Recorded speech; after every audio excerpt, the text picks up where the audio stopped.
그친다. 이렇게 보게 됩니다.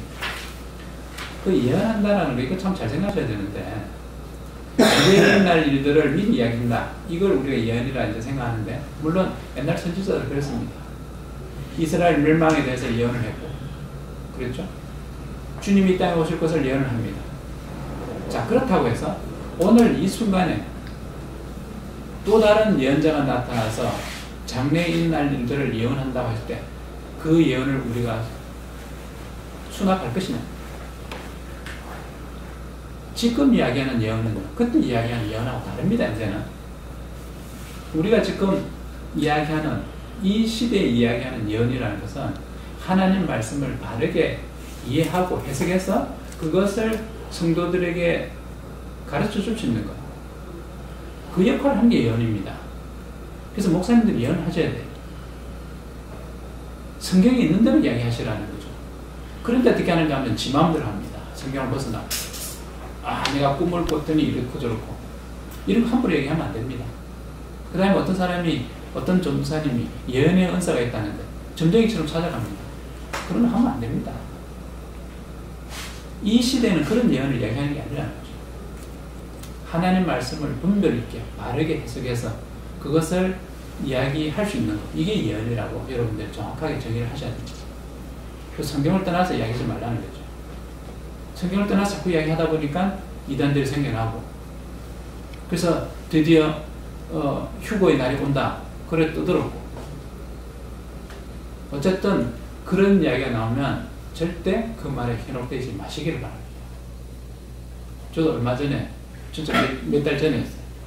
어떤 사모님이 예언한다 해서 이제 한번 살펴보려고 가봤어요. 그래서 실제로 내일도 예언해달라고 가봤어요.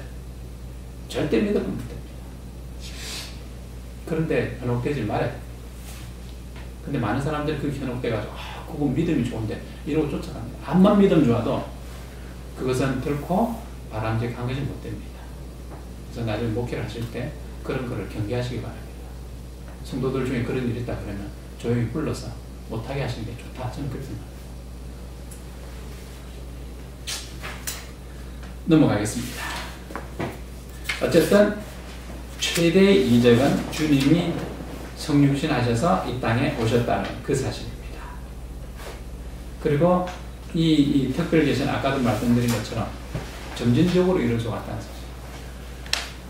자, 이 점진적이라는 게 저는 참 은혜스럽다 이렇게 생각합니다. 특별계시를 우리에게 점진적으로 허락하신 것은 만약 하나님이 처음 순간에 특별계시를 한순간에 왕창 우리에게 허락하셨다 그러면 그것이 우리에게 은혜가 됐을까? 도무지 안 됐을 겁니다. 아무리 좋은 음식이라도 한순간에 왕창 먹이면 사람이 탈이 납니다. 마찬가지입니다. 아무리 이 특별계시를 하더라도 우리에게 한순간에 다 허락하시면 우리 능력으로는 도저히 수용이 불가능합니다. 이걸 하나님이 아시기 때문에 인격적인 하나님은 절대 그렇게 안 하시는 거죠. 우리의 인격을 존중하셔서 우리가 수용할 수 있는 한도 안에서 특별계시를 점진적으로 허락하셔서 우리를 하여금 최고의 경지에 도달할 수 있도록 한다는 사실입니다. 그래서 그런 거 보면 정말 인격적인 하나님을 우리가 볼 수 있게 됩니다. 자, 235번째 성경의 계시. 자, 이것이 특별 계시 중에 가장 대표적인 겁니다. 물론 주님이 이 땅에 오셔서 드러내 보이신 것, 이것도 특별 계시에 속합니다. 자, 그랬을 때 오셔서 드러내 보이시고 그리고 말씀하신 것, 이런 것들은 우리가 뭐라고 하는가 하면 이 본체론적인 말씀입니다. 본체론적인. 그래서 주님이 이 자신을 직접 드러내시고 그리고 하신 말씀입니다. 이렇게 보실 수 있겠고, 그 다음에 이제 그 이후에 이 기록된 말씀, 성경, 이것은 하나님 말씀을 우리가 받아들입니다. 이럴 때 하나님 말씀은 인신론적인 하나님의 말씀이다. 이렇게 구별하셔야 됩니다. 본체론적인 하나님 말씀과 인신론적 하나님 말씀. 우리 책 239페이지에 있는 내용입니다. 이걸 구별해서 받아들이시기를 바랍니다. 그래서 우리가 성경의 말씀은 믿음으로 고백하건대 이건 전적으로 하나님의 말씀이다 라고 고백합니다. 그런데 간혹 이제 이런 의문이 생길 수 있죠. 그 안에 보면 정말 입에 담기 힘들 정도로 추악한 이야기도 들어있고 온갖 또 뭐 사탄의 이 역사도 있고 이것도 다 하나님 말씀이냐 이렇게 생각하는 사람들이 있습니다.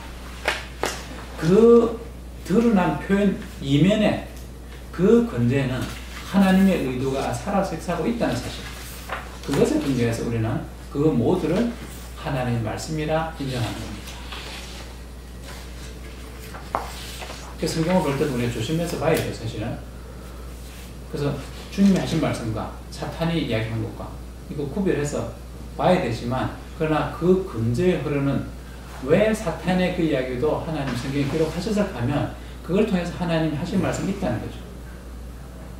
근데 이제 일부 신학자들은 드러나 보인 그것만 가지고 어떻게 하느냐, 성경 중에서도 하나님 말씀으로 취할 것이 있고 취해서는 안 되는 것이 있다, 이렇게 평가를 합니다.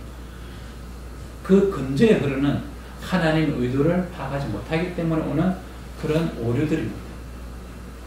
우리가 그 성경의 그 내면에 흐르는 하나님의 원래 의도, 이것을 우리가 다 눈치채고 발견할 수 있다 그러면 성경은 하나도 하나님 말씀이 아닌 것이 없다. 그래서 전적으로 이 성경은 하나님 말씀으로 우리는 받아들인다, 이렇게 고백할 수 있게 됩니다.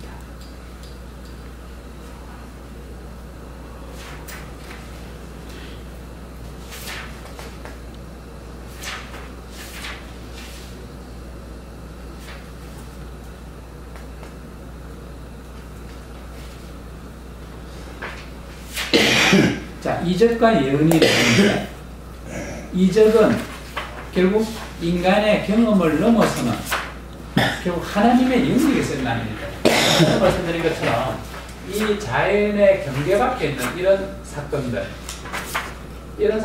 우리가 특히 이적이라고 합니다.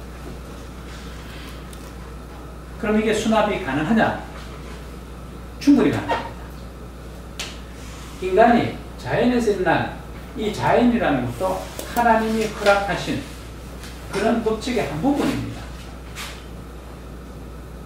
하나님이 허락하신 이 자연의 법칙 앞에 일어나는 일들은 하나님의 법칙입니다. 그 하나님의 법칙을 인간이 경험하지 못했기 때문에 오는 그 오류로 이건 비과학적이라고 배척한다는 거죠. 그래서 인본주의 생각으로 갖춰져 있으면 이 도무지 이해가 안 됩니다. 그래서 하나님 안에서 일어난 일들, 그래서 이적의 영역이고, 이 이적은 하나님의 전능에 기인합니다. 전능하신 하나님이기 때문에 하나님 안에서는 그 모든 것이 법칙으로 다 통하는 거죠. 죽은 사람 살린다, 불가능한 이유가 하나도 없습니다. 왜냐하면 없는 것도 있게 하신 하나님이죠. 이 우주가 처음에 없었는데 이 우주를 있게 하시고, 사람이 없었는데 그 사람을 만드신 하나님입니다. 그런 하나님이기 때문에 죽은 자를 살리는, 이건 너무 죽묵기보다 더 쉬운 이야기죠. 그 다음에 오병이어, 이 땅에 모든 먹을 것을 있게 하신 하나님입니다. 그 하나님이 오병이어로 5,000명을 못 먹을 이유가 하나도 없습니다. 인간의 생각으로, 과학적인 생각으로 하다 보니까 이해 안 될 것 뿐이죠.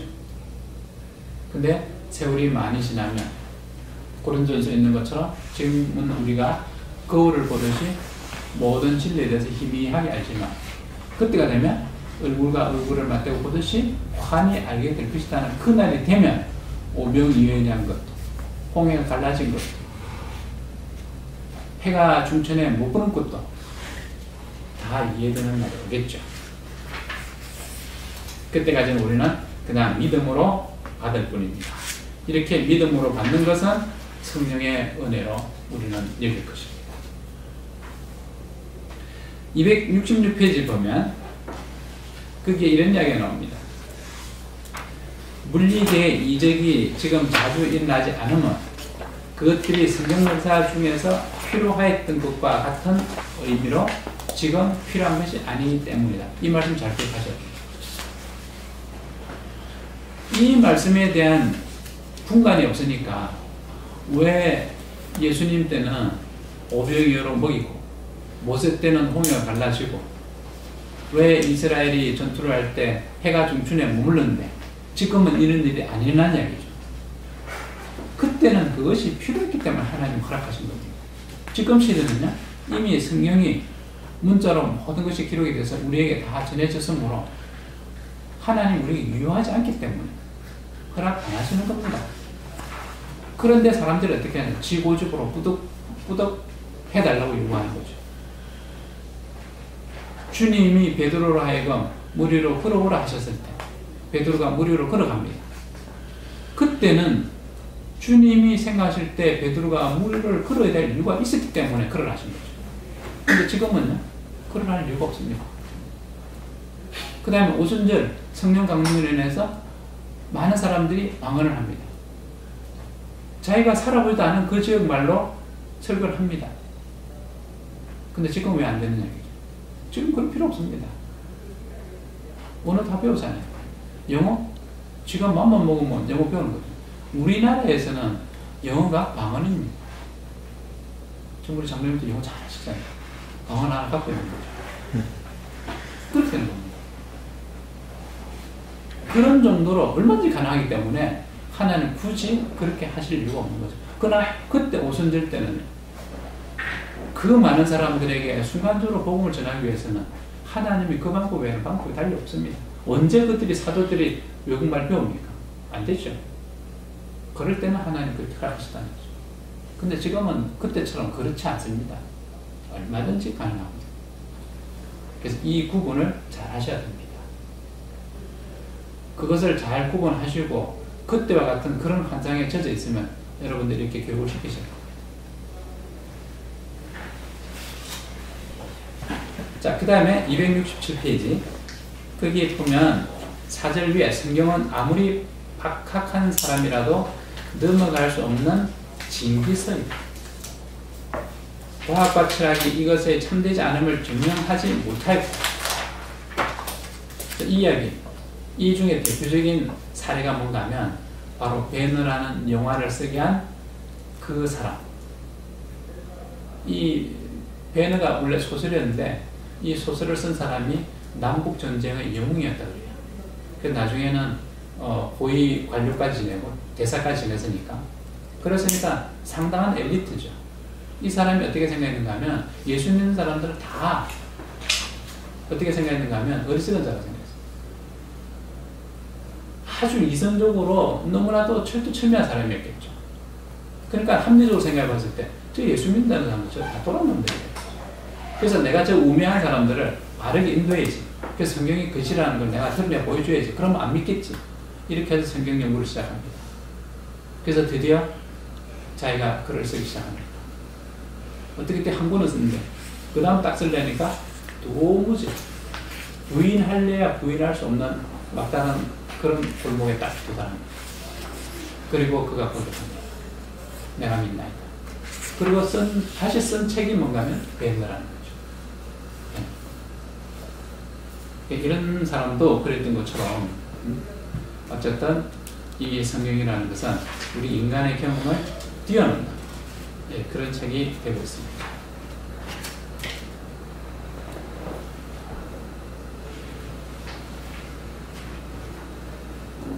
그 다음 페이지들은 대충 넘어가 보겠습니다. 그 다음에 어디를 보시는가 하면 289페이지 요거는 제가 짚고 넘어가겠습니다. 288페이지를 보면 우리 요한복음에 그런 말이 있죠. 이 말로 기록 다 못한다. 다 기록하면 바다를 다 채워도 넘칠 정도로 그렇다. 그래서 특별히 이 성경이 기록이 유한하다라는 이야기하고 있습니다. 그거 왜 유한할까요? 그때 당시에 예수님 말씀하신 것 이런 것이 성경에 다 기록됐나? 다 기록 못됐습니다. 여기 대해서 우리는 어떻게 봐야 되는가 하면 그때 당시에 예수님이 그 땅에서 그런 말씀을 다 하신 것은 그때 당시에 그럴 필요가 있었다는 거죠. 기록되지 않은 것은 뭐냐? 그때 당시에는 필요했지만 지금 이 순간에는 필요를 요하지 않았기 때문에 생략됐다. 이렇게 보셔야 됩니다. 그러므로 우리는 어떻게 결론을 낼 수 있느냐? 이 성경에 기록된 이 말씀들은 현재 우리에게 완전한 것이다. 이것으로 다 족하다라고 선을 그으셔야 됩니다. 그럼 무슨 얘기 되냐? 다시 추가해야 될 말이 있겠느냐? 없다는 얘기입니다. 여기에서 이단하고 과감하게 단절을 시켜주게 됩니다. 이단들은 꼭 꼬리를 달죠. 성경이 부족함으로. 성경의 말씀이 더 부족함으로 내가 이렇게 단다. 그래서 다루는 게 아까도 말씀드린 것처럼 몰몬경도와 원리강론이나 요즘 장님 혹시 요즘 조선일보 보세요? 신문. 보긴 보는데 거기 보면 신문 광고 하나 나는 게 예, 전면 광고 도경인가 뭐. 예, 그게 이야기입니다. 사족을 달 게 있다는 얘기죠. 그러니 이단이라는 겁니다. 성경에 사족을 달면 그게 이단입니다. 1.1에 요한계시록 그렇게 나오죠. 1.1에게도 제하거나 더하면 이단이다. 그래서 우리는 전적으로 이 성경 말씀이 완전 모호하다. 우리의 신앙을 위해서 하나님 허락하신 완전한 책이다. 이렇게 보셔야 됩니다. 다만 우리가 그 완전한 것을 완전하게 다 이해하고 있는, 이해 못하고 있을 뿐입니다. 그것은 우리가 성령의 은혜로 계속적으로 파고 들어가야 되죠. 좀 이해가 안 가는 게 왜 성경은 안 믿고 외경은 믿는지 몰라요. 그래서 외경에 있는 얘기를 자꾸 하니까 네. 답답해요.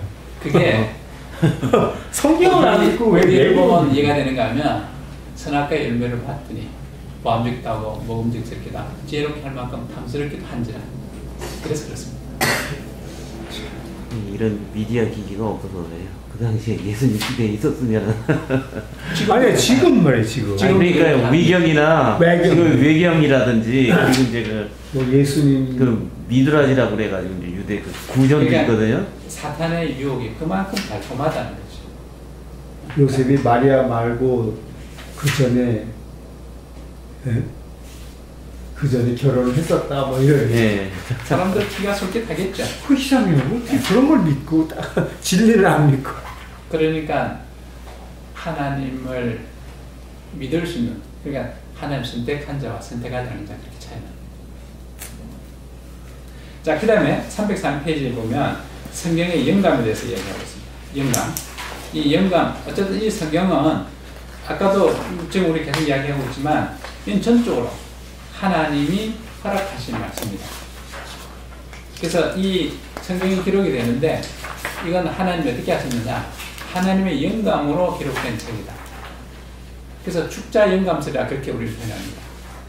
그래서 하나님이 말씀을 기록하게 할 때 그 쓰는 사람으로 하여금 어떻게 하느냐? 성경의 기자로 하여금 그때 그 당시에 꼭 필요한 단어를 선택할 수 있도록 허락을 합니다. 하나님이 너 이 말 써, 이 단어 써 이렇게 한 게 아니라 그렇게 했다면 어떻게 되냐? 그 기자는 로봇가 됩니다. 하나님, 인격적인 하나님이시기 때문에 그의 모든 인격을 최대한 존중하고 이용하셔서 그로 하여금 성경을 기록해 한다는 거죠. 그래서 이 성경의 저자의 경험과 지식과 문화적인 모든 배경을 다 이용을 하셔서 그렇게 성경을 기록하게 하셨다는 거죠. 그러면 한 가지 의문이 생기는데요. 네. 그런 식으로 계시가 이루어졌다 그러면 현재 그리고 우리가 해석을 할 때 주석이나 할 때 그러면 어디까지가 경계인 거죠 그러면? 그거를 우리 구분을 잘 지어셔야 되는데 우리는 알 수 없습니다.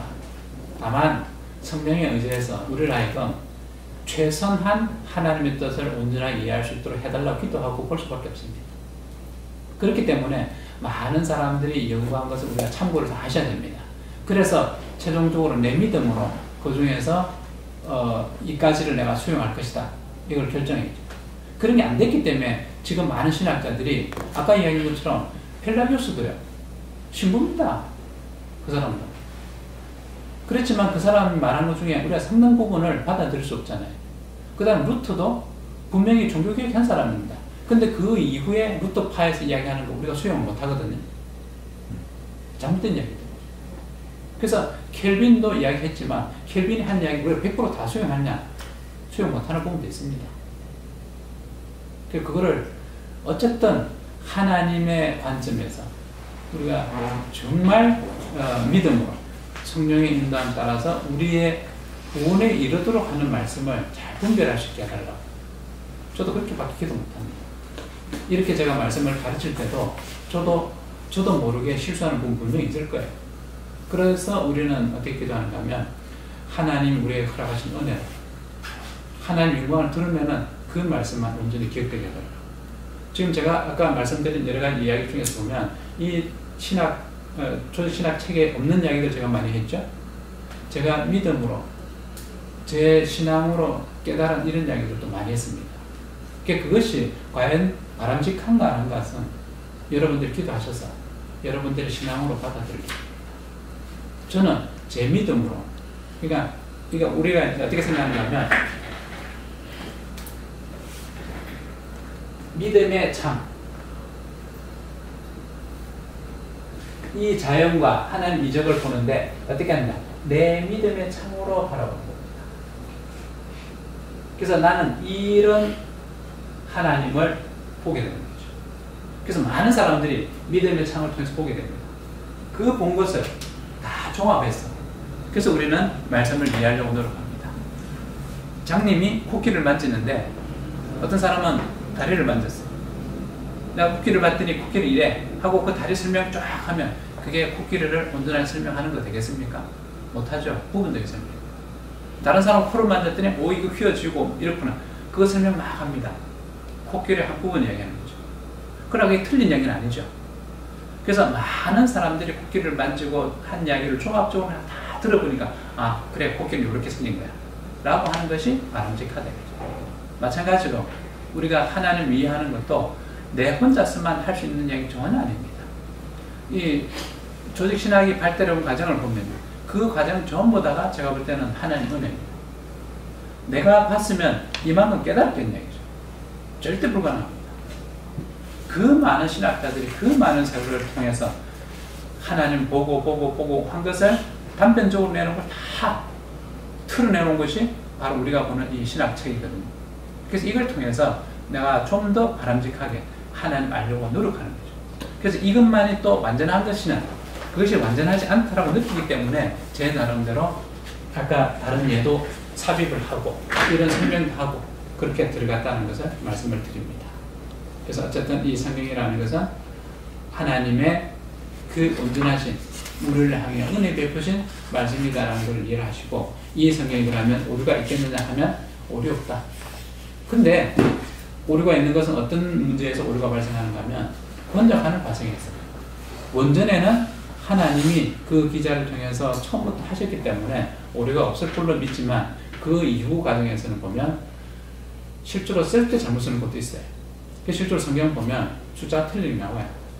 기록상의 차이. 우리가 보는 이 성경은 원전은 아닙니다. 번역본이고 번역본의 그 대상이 됐던 그 성경도 원전이냐? 원전은 아닙니다. 복사본이거든요. 그래서 오는 오류들이 있다는 거죠. 실제로 있습니다.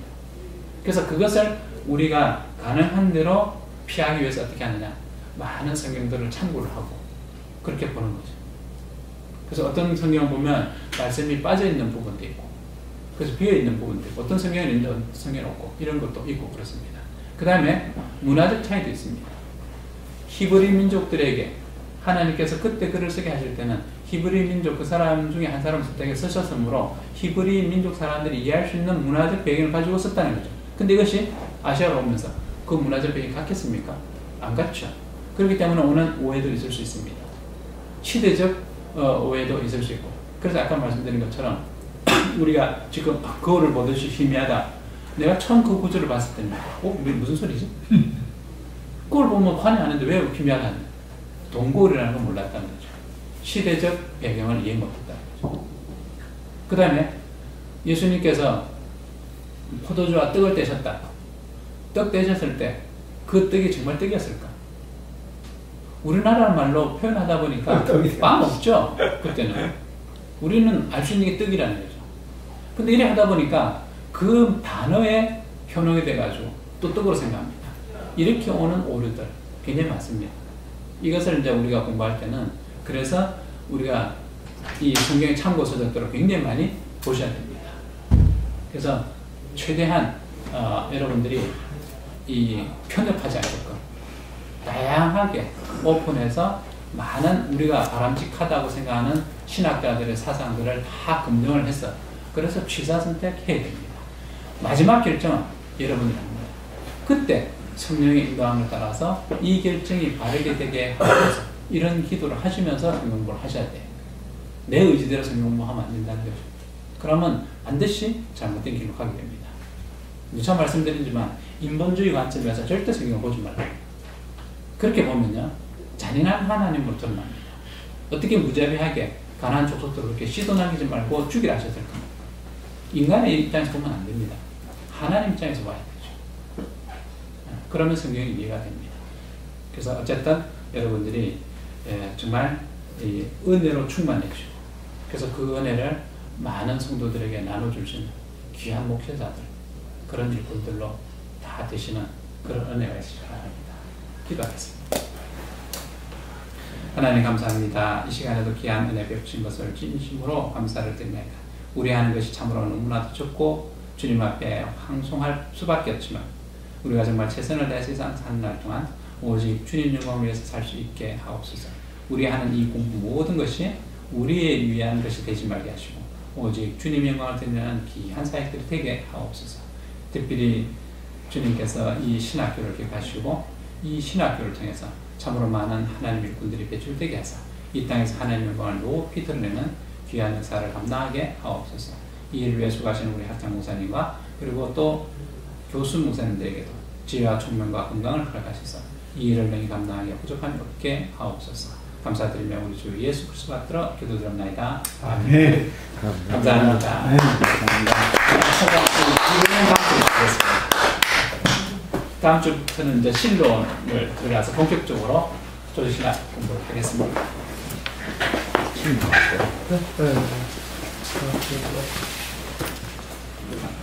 하셨어요.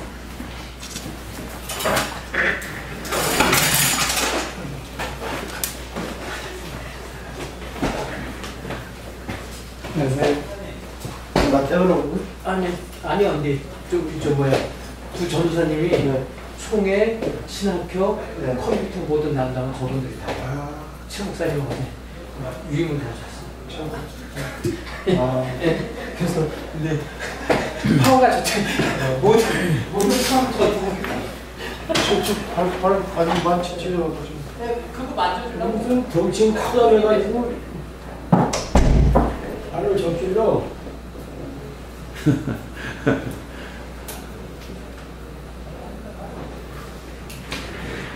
그래도 아니에요. 신기사님 와서요. 뚝뚝거리고. 그리고 공부하고 싶으니까 와야지.